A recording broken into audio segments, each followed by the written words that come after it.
तो आप बैठे जाओ, बैठने में फायदा है यहाँ पर। कई बार हम भी ट्राई कर रहे थे कि पार्षद में खड़े हो जाए, लेकिन नारायण जी मौका नहीं दे रहे हमको इस मामले में। तो यहाँ तो संभावनाएं बड़ी क्षीण होती हैं। हाँ, ये अच्छी बात मुझे लगी, बिना कहे आप लोगों ने आसन ग्रहण कर लिया। और जमीन से जुड़े हुए जो लोग हैं उनको इस बात की परवाह नहीं है कि गद्दे बिछे हैं कि नहीं, कुर्सी बिछी है कि नहीं। यदि साहित्य के प्रति, कवि सम्मेलन के प्रति आपका अनुराग है तो एक बात इन लोगों के लिए आप तालियां बजाएं जिन्होंने बिना कहे जमीन पर अपना स्थान ग्रहण कर लिया, उनके नीचे कोई गद्दे नहीं बिछे हैं। आपके पास तो फिर भी गद्दे बिछे हुए हैं। हमारे कवि लोग अभी अब आप निकल ले भाई, तू आगे से, काफी देर होगी। बलवंत बल्लू जी ने कहां से लाया। रामनिवास बाग का चिड़ियाघर बंद हो चुका है, लेकिन कुछ प्राणी फिर भी बाहर घूम रहे हैं। अच्छी बात है। एक तो इतने कैमरे लगा रखे हैं भाइयों ने कि पूछो मत। हमें ये नहीं पता रहता कौन से वाले कैमरे में देख करके कविता पढ़नी होती है।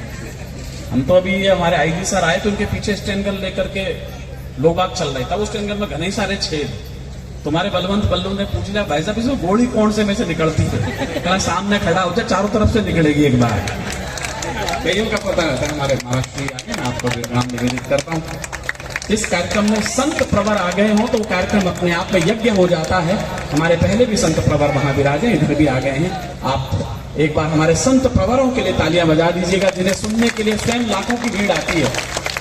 ये तो उनका अनुग्रह है कि वो हमें सुनने के लिए, आशीर्वाद देने के लिए सामने बैठ गए, वरना उन्हें यहाँ होना चाहिए था, हमें नीचे बैठना चाहिए था। हमारे संत प्रवर का भी स्वागत एक बार मंच की तरफ से हो जाए। भैया आप थोड़ा सा माइक ले लें। हमारे मध्य बालाजी सेवा धाम से अनंत विभूषित पीठाधीश्वर संत श्री बजरंग दास जी महाराज का वो बैठे हुए हैं। हमारे दामाद भी आज आए हुए हैं। एक छोटा सा परिचय मैं इस मंच का करा देता हूँ। जो हमारे कवि यहाँ बैठे हैं बाईं और जो आप देख रहे हैं शर्ट में, एक राजस्थानी गीतों में आज से 4-5 साल पहले जब यहाँ बाबू बंजारा आए थे तो नारायण जी ने कहा था कि एक कवि वो था जिसने आप सबको झुमा दिया था आपकी भाषा में बोलकर, मायड़ भाषा को बोल करके। वो कोटा 12 से हमारे बीच में बाबू बंजारा यहाँ बैठे हैं। राजस्थानी गीतों का लाडला कवि है। तो आपकी भाषा का एक ही कवि आज इस मंच के ऊपर, इसको आप तालियां बजा करके अभिनंदन कर सकते हैं। जब कविता का सम्मान हो रहा था तो ये जो बैठा है हमारा आइटम आपको दिख रहा हो, पंडित जी महाराज, ये जब तक छाती फूट रहा था, हाय हुसैन हम ना हुए, ना क्या हो गया? क्योंकि भाई साहब ये महिलाएं केवल स्त्री का ही माल्यार्पण करती हैं क्या? मैं भी तो 50% हूं, मेरे क्यों नहीं गलवा देते आप? तो ये जो शंभू शिखर है ये मूलतः बिहार का है, लेकिन वो एक कारण बताएगा कि दिल्ली क्यों आ गया है ये। लेकिन इतना खूबसूरत कवि आपने देखा नहीं होगा। अभी पिछले शनिवार को पाउडर वाउडर लगा करके रात के 9 बजे के बाद 12 बजे मेरे घर पे आया। कहना भाई साहब मैं कैसा लग रहा हूँ? मैं क्या ऐसा लग रहा है जैसे गुलाब जामुन के ऊपर नमक छिड़क दिया हो। तो वही गुलाब जामुन यहाँ बैठा है। नेताजी लपेटे में, जिसे आप आए दिन टेलीविजन पर न्यूज 18 पर देखते हैं, वो भाई शंभू शिखर। जितनी तालियां बजा सके, ये नर नारी का रूप है, जिसके लिए आप ज्यादा ताली बजाइएगा। औरतें नहीं बजा सकते, 50% आपका ही रूप है ये। नहीं, वो 2 कारण से, बालों से भी और नीचे धोती से भी है। अब वो अलग तरह की धोती अलग बात है, अगला धोती बाल और कितना ट्राई करे कि महिला मंडल में शामिल हो जाए, अगले की तरफ से तो पूरी कोशिश जारी। भिंड मुरैना केवल डकैतों के लिए जाना जाता है, लेकिन आपके दिलों पर डकैती डालने के लिए कवि यहाँ मुरैना, भिंड, ग्वालियर से हमारे बीच में है।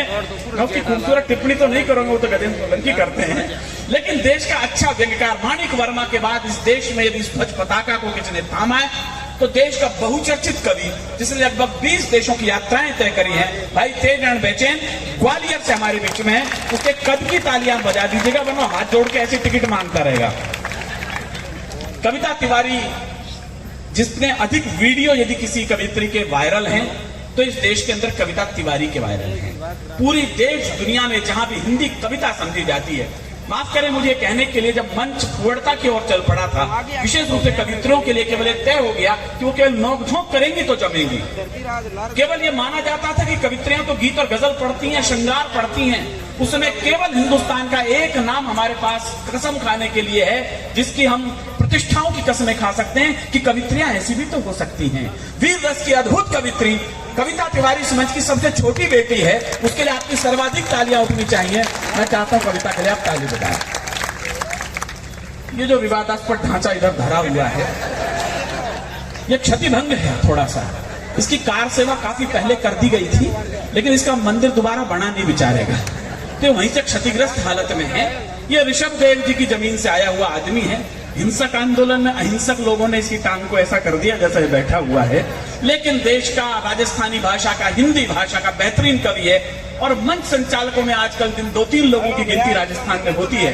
मेरे बहुत प्रिय भाई बलवंत बल्लू की भी होती है। एक बार आप उसके लिए रिजर्वेशन वाली तालियां से बजा दीजिए, उसको नहीं खड़ा होकर बता, लोगों को पता नहीं लगेगा मैं ठीक कह रहा हूँ, ढांचा गिरा हुआ है कि नहीं। थोड़ा चल के बता ना थोड़ा सा। ये देखो लहरदार चलने वाला आदमी है ये। अभी जब ये आएगा हाँ, ये देखो आप क्या लहरा के चल रहा है ये आदमी। ये बलवंत बल्लू है। नहीं अभी देखना, ये आदमी का रावण का साडू भाई है। आप कपड़े पहन के मत देखो। कई बार रामलीलाओं के अंदर जब रावण नहीं प्राप्त होता तो इसी के ढांचे को जड़ा करके काम में लिया जाता है। मैं विनीत चौहान हूँ, पिछले 18-20 वर्षों से आपके बीच में आता रहा हूँ। इन कवियों को भ्रम रहे कि मैं भी कोई थोड़ा बहुत कवि हूँ जो नौखा ने बना दिया है, तो आप मेरे सम्मान में भी ताली बजा सकते हैं। इस पे जीएसटी फिलहाल मोदी जी ने नहीं लगाई है। एक बात अच्छी, शैलेश भाई आ ही रहे होंगे। नारायण भैया एक बात कह देता हूं, मन हो गया है तो, क्योंकि आपने गायों की बात कर दी है। देश में चीते भी आ गए हैं, अच्छी सुखद सूचना है, लेकिन ऐसा न हो कि गायों की उपेक्षा कर दें और कुछ दिनों बाद हमें यह कहना पड़े कि हमें गायें भी विदेश से मंगानी पड़ गई हैं। तो आप गायों का भी सेवा करिएगा। 150 लोग नौखा के लोगों ने तैयार करे ऐसे कार्यकर्ता कि आप लोगों ने उस गौ माता को बचाया। वो ईश्वरीय प्रकोप है, वो अपनी जगह है, लेकिन हम लोग उस गौ माता की सेवा में जुटे।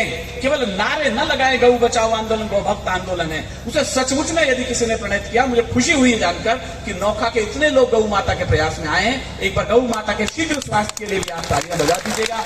हैं बहुत कठिनाइयां इंसान के आगे, सब गंवारा है हमें ईमान के आगे, और रोशनी बदनाम हो जाए मैं इस डर से रख रहा हूं मैं दिए तूफान के आगे। मैं इन सब कवियों को आपको एक परोसने के लिए मैं इस मंच का विधिवत संचालन जो करेंगे, आरंभिक परिचय है। 75 वर्ष जब पूरे हुए थे नौखा की हीरक जयंती जब मनी थी, ईश्वर जी ने मुझे जानकारी दी है, उस समय ये कवि सम्मेलन शुरू हुआ था पहली बार, और उसके बाद लगातार ये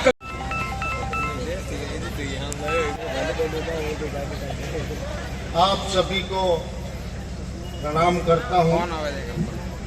आप सभी का मैं वंदन करता हूँ, अभिनंदन करता हूँ। इतनी सारी मात्रा में आप लोग यहाँ पर उपस्थित हैं। आईजी साहब की उपस्थिति को रेखांकित करता हूँ, आपको विशेष नमन और अभिनंदन करता हूँ। आपकी उपस्थिति